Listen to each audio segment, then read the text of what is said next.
सम्मान सत्कार करने वाले श्रद्धेय गुरुजन, अंधकार को प्रकाश में कर देने वाले संपूर्ण संतगण, प्रेम करने प्यारे प्यारे बच्चे, तो आए हुए सभी भक्तों को इस व्यासपीठ के माध्यम से जय श्री राधे, जय श्री श्याम।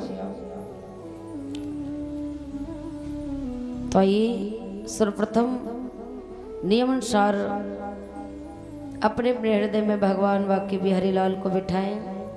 इसके बाद में भगवान की पावन गाथा तालियों को बजाते हुए आनंद से गाते हुए कहेंगे।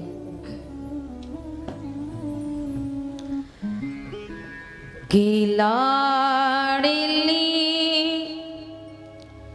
आदि भुदो नजारा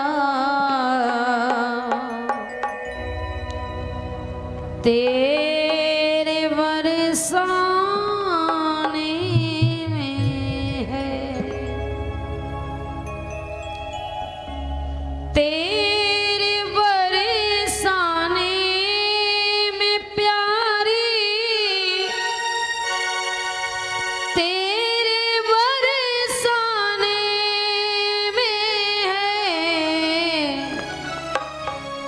लाडली अद्भुत नजारा तेरे बरसाने में, लाडली में है। हाँ लाडली अद्भुत नजारा तेरे बरसाने में है, लाडली अद्भुत नजारा तेरे बरसाने में है। हाँ तेरे बरसाने में प्यारी, तेरे बरसाने में है, तेरे बरसाने में प्यारे, तेरे बरसाने में है। हम बेसहारों का सहारा तेरे बरसाने में है, बेसहारों को सहारा तेरे बरसाने में है। हरि बोल। लाडली अद्भुत नजारा तेरे बरसाने में है।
हर लता हर पात में है तेरी दया की वो झलक। और है प्यारी, अरे हर घड़ी यसुमती दुलारा, हर घड़ी यसुमती दुलारा तेरे बरसाने में है।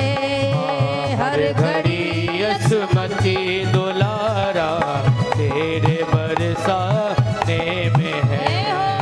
लाडली अद्भुत नजारा तेरे बरसाने में है। जय हो।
किया गया बैकुंठ सारा तेरे बरसाने में है। लाडली अद्भुत नजारा तेरे बरसाने में है।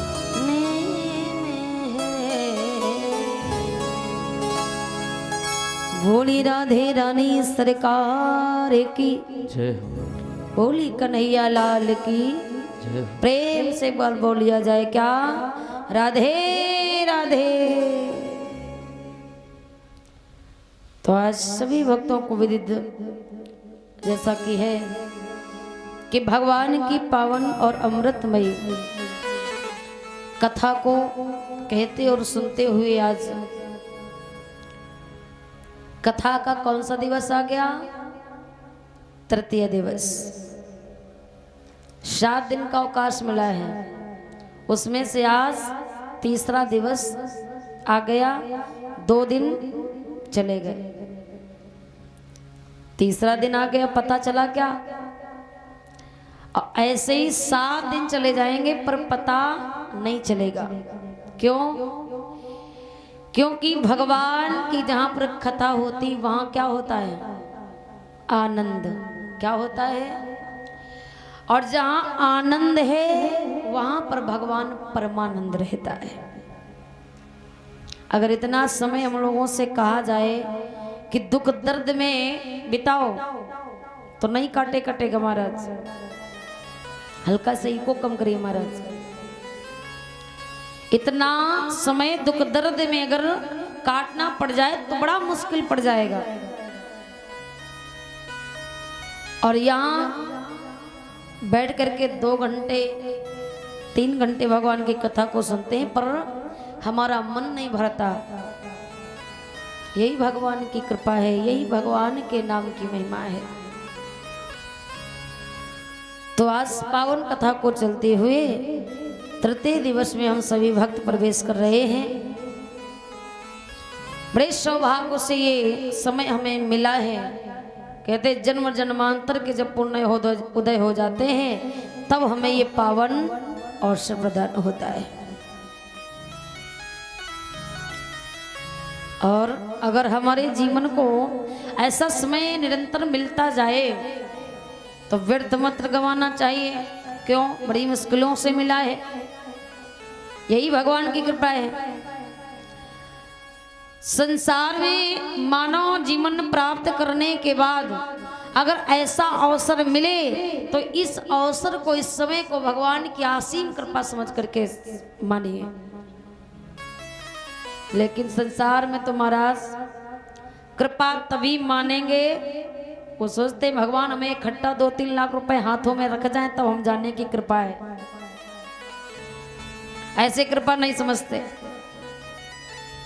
देखिए धन आएगा चला जाएगा, सुख आएगा दुख आएगा, और जीवन में अगर आनंद आ गया तो फिर जाने वाला नहीं है। सुख एक बार मिलेगा तो दुख जरूर मिलेगा, पर आनंद अगर मिल गया तो फिर कोई दुख आने वाला नहीं है। और भगवान की ही कथाओं में आनंद आता है। सुख क्षणिक भर का है, आया चला गया, पर आनंद जल्दी से आता नहीं, और आ जाता है तो कभी जाता नहीं। आनंद वो चीज है। और आनंद है कहाँ? जहाँ भगवान की कृपा है, जहाँ भगवान का नाम है, जहाँ संकीर्तन है, जहाँ सत्संग है, वहीं भगवान का आनंद प्राप्त होगा। तो वही सुंदर समय हमारा आपको मिला है। कथा के तृतीय दिवस में सभी भक्त प्रवेश कर रहे हैं। कल की कथा में आप लोगों ने बताइए, कल की कथा में कौन सी कथा सुनी?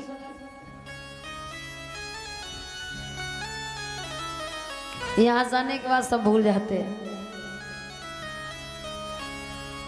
बड़ी सुंदर पावन कथा कि किस तरीके से श्री सुखदेव जी महाराज राजा परीक्षित को समझाते हैं, राजन आपके ऊपर संत ने क्रोध किया, पर संत के क्रोध में भी कृपा है। कभी भी याद रखिए, संत अगर क्रोध में भी कुछ कह देना तो उसे क्रोध ना समझो। क्यों? क्योंकि संत जब कृपा करता है तो क्रोध में भी कृपा कर देता है। और यही हुआ। श्रृंगी ऋषि ने राजा परीक्षित को श्राप दिया, तो चाहते तो तत्क्षण मरने का श्राप दे सकते थे, लेकिन नहीं दिया। क्या दिया? 7 दिन का मौका दे दिया। ये बहुत बड़ी कृपा कर दी जीवन संवारने का।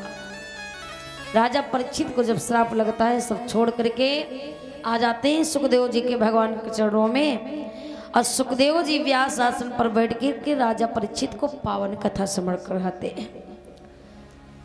सर्वप्रथम राजा परीक्षित ने प्रश्न किया, हे गुरुदेव हमको ये बताइए कि 7 दिन मरने वाले को क्या करना चाहिए? तब सुखदेव जी भगवान ने कहा, पहले उस व्यक्ति को अपना मन पवित्र करना चाहिए। क्या? मन। क्यों? कि कबीरा मन निर्मल भयो जैसे गंगा नीर, फिर नारायण पीछे फिरे, कहते कबीर कबीर।